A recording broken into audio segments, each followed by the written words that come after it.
Hey guys, happy Sunday. Hope you're having a great day. Got a couple messages here today, so there might be more than one video.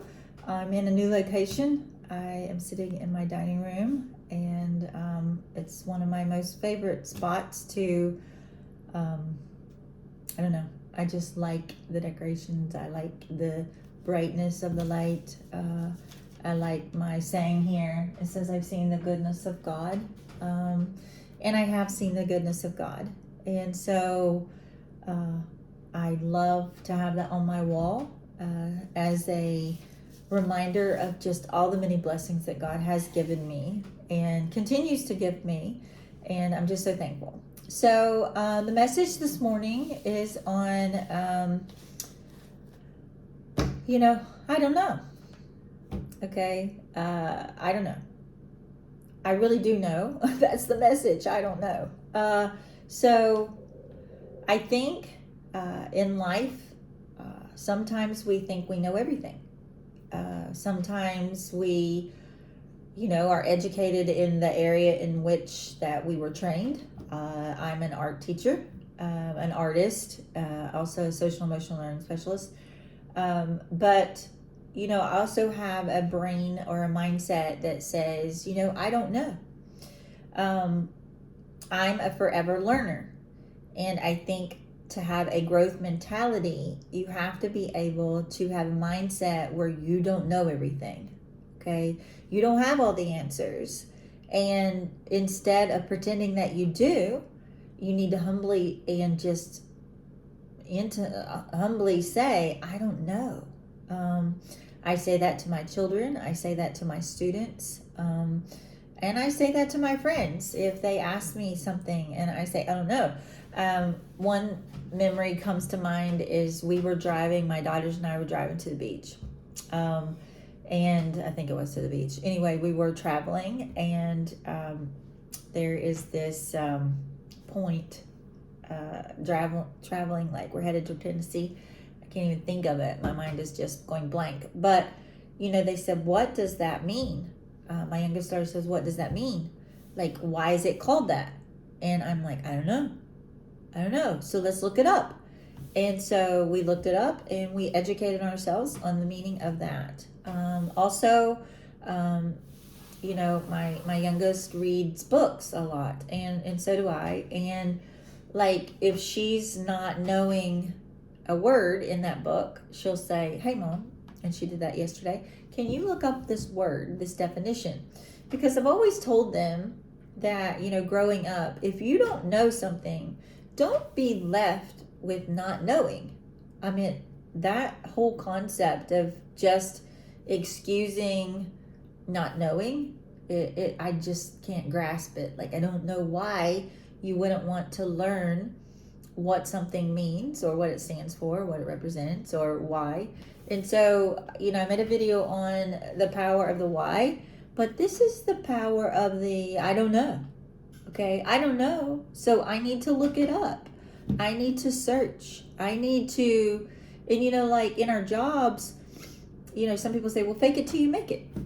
I don't fake it till I make it. I understand the context of what they're trying to say is just keep going, keep moving forward until you reach the destination. But like, guys, sometimes if you try to fake something and you really don't know what you're doing, you can create a bigger problem for yourself than if you were just honest and say, I don't know. Okay. And so I was watching T.D. Jakes.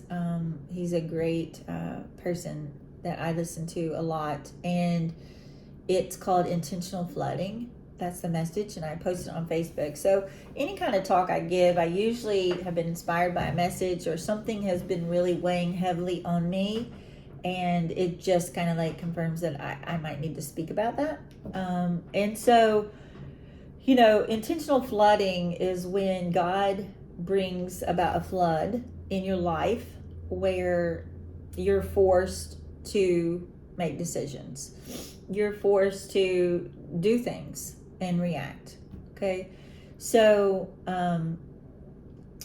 I'm not sure how that relates to my message. I think what I was trying to say is that, when we are flooded with circumstances in our life, situations, pain, we don't know what to do. We don't know, and so there's certain things you can do. You can go get help. You can go to a counselor.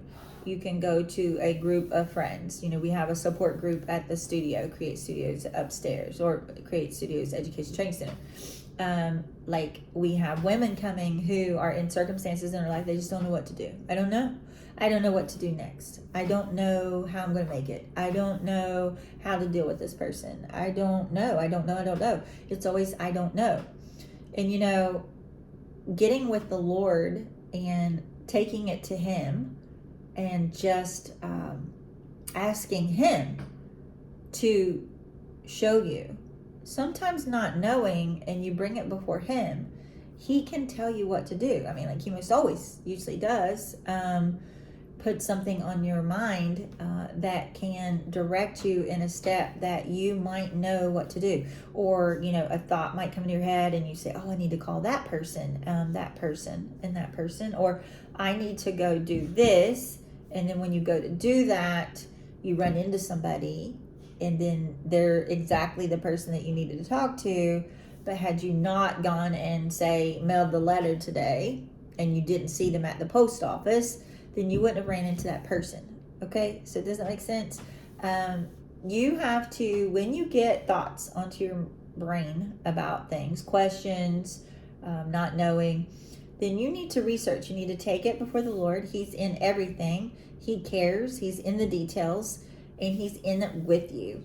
Okay, so He wants you to come to Him and say, what do I do? He wants you to go to His Word. And, if it's not spelled out in black and white, because, like, it doesn't tell us, don't wear those pants today. I don't know, that's really a crazy analogy. But, when we get dressed in the morning, when we set our routine up, when, where we go places, I could have a schedule in front of me that says I'm going to do this when I go to school. My planning period, I'm going to put at this time. I'm going to see this kid at this time. But then God will show up and He will change it all.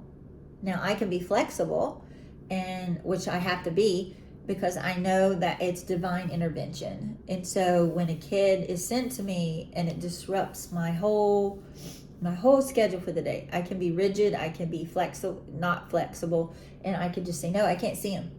Okay. But no, because that kid was sent to me and God intervened. And so I need to see that kid, because there's something that kid needs for me to listen to, or to address, or to help, or to guide, or something. There's something with that child that God has deemed fit, that they come in my presence, where I get to show them His love. I get to show them His grace, His mercy. And there's honestly been times at school that I'll ask the child, I'll say, do you believe in God? And if they say yes, then I have the ability to share. And so a lot of times I hear yes. And so I'm like, do you know that you're so special? And they're like, huh? Well, I just got in trouble. Like, what do you mean I'm so special? And I'm like, because God saw fit that you see me right now. And I had a schedule that was very busy, but He interrupted that schedule. So you're very important. So whatever it is that you're going through, or that you're being challenged with, or that you're doing, we have to get to the bottom of this. We have to understand it more. We have to understand the why. We have to know, because you have been brought before me by God. He interrupted my schedule. You are valuable. You are seen. You are heard. You are important. And you would be amazed at what the kids are just like, really? Like, really? And I'm like, really? Like, really? Like, this is divine intervention. And it's so cool. I mean, I love to do that, especially when they say they're a believer. And so it's good. And so we get to, I'll start saying stuff and they'll say, I don't know. I say, did you look that up? No. I said, why do you do that? I don't know. Well, have you studied that? Like, what makes you mad? I don't know. Okay. Do you know there is anger management classes? No. How? Where? Who? Okay. So let's find that out. Why do you think you feel that? I don't know. Have you ever thought about that? Okay. So guys, the I don't know is the beginning, okay, of growing wisdom. It's the beginning. Actually, T.D. Jakes, I have write my notes right here. It says, to the beginning of wisdom is ignorance. Okay. He also wrote, the greatest thing to know is what you don't know, because that is how you can grow. That you cannot grow when there's no room to admit that you know everything, because then your brain is already filled up. And he put that when you know everything, and when nobody can speak into your life, and nobody can share with you, and nobody can speak truth to you, because you know everything, and you're not open to that because you have pride, or you have a sensitive, a low self-esteem, or a hole in your core. But he wrote on here that arrogance can kill a marriage, a ministry, relationships with people, that it is lethal. So when you have this arrogance of a war of no, you think you know everything, and you don't. We don't know everything. Even he talked about how the greatest professor, like educated, titles, so many things, he could know everything that we would think, but his arrogance keeps him from having relational experiences, because of his arrogance of I know everything. But what T.D. Jakes has said is that you can't know everything, and you definitely can't know and take someone through what you've never been in.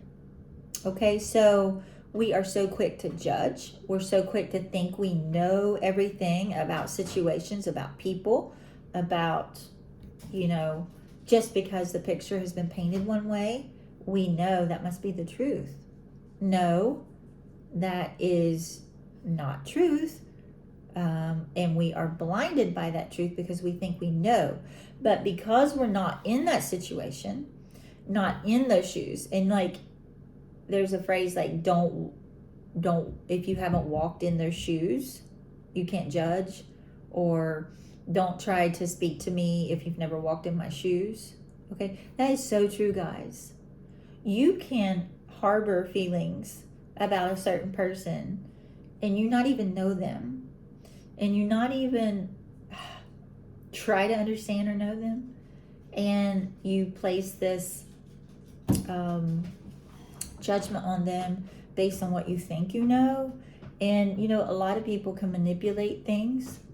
If you don't know a person really, they're hardcore, and you just buy into believing that, and you don't know, that is ignorance. That is leading blindly. You're being led blindly. Okay, so when you don't know something, you don't just believe somebody else. You search things for yourself. You study. You ask questions. Okay, I'm always asking questions. I'm always encouraging my students to ask questions. I'm encouraging my kids to ask questions. We have to get to a point where also that we are able to talk about the hard truths, that we're able to manage our emotions and be healthy and mature, to tackle dysfunction, to tackle toxic, to tackle that's not okay that you're doing that. It's not okay that you responded that way, or this isn't healthy, or that doesn't encourage building a relationship, or that doesn't encourage someone to want to spend time with you because you're trying to manipulate them. It's like there's so many things that I tell my kids. And when I say my kids, I'm not always talking about my own biological kids. I'm a teacher. I've been a teacher for going on 32 years, and my kids are the kids at school. And so I'm also, in my mind, I treat them like they are mine, to take care of, to love, to nurture, and give wisdom to, and to challenge. And so when you hear me say kids, it's not always my kids, my biological kids.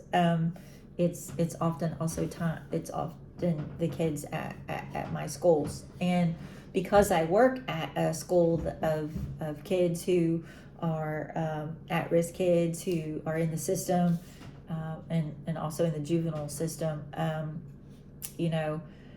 there's a lot of unknown for them. There's a lot they don't know, because those truths, those lessons, those parenting skills were not in them. They weren't raised knowing manners, or they weren't raised knowing even right from wrong. Like, even Christians, when they first get saved, like when we interviewed Crystal yesterday with the Crush It sisters, she talked about how we have to have grace to new Christians. Like, they don't even know what, like, you could call them out on a sin and they wouldn't even know it, because they're new. They are not aware of what's in the Bible, what God expects. And so what you don't know, you don't know. And until you know, that is when you make changes. So when we know, when we ask the questions and we grow, then we grow as a person. And we have to remain humble, and we have to remain dying to our pride and our arrogance. And I can reflect in certain relationships where I just became so, like, it's not that I knew everything at all. I projected that, but I knew in my heart I didn't know everything. I just wasn't going to listen.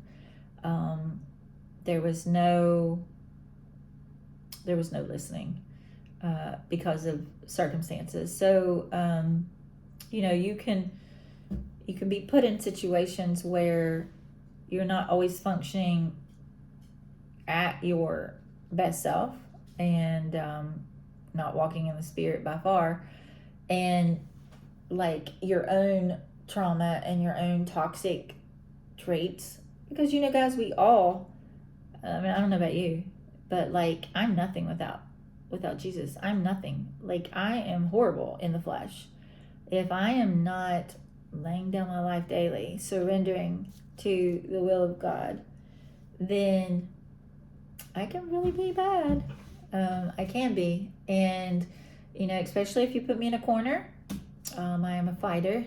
I take that from my mom, but that's okay, because my mom is strong, and that's a good quality, to be a tenacious fighter.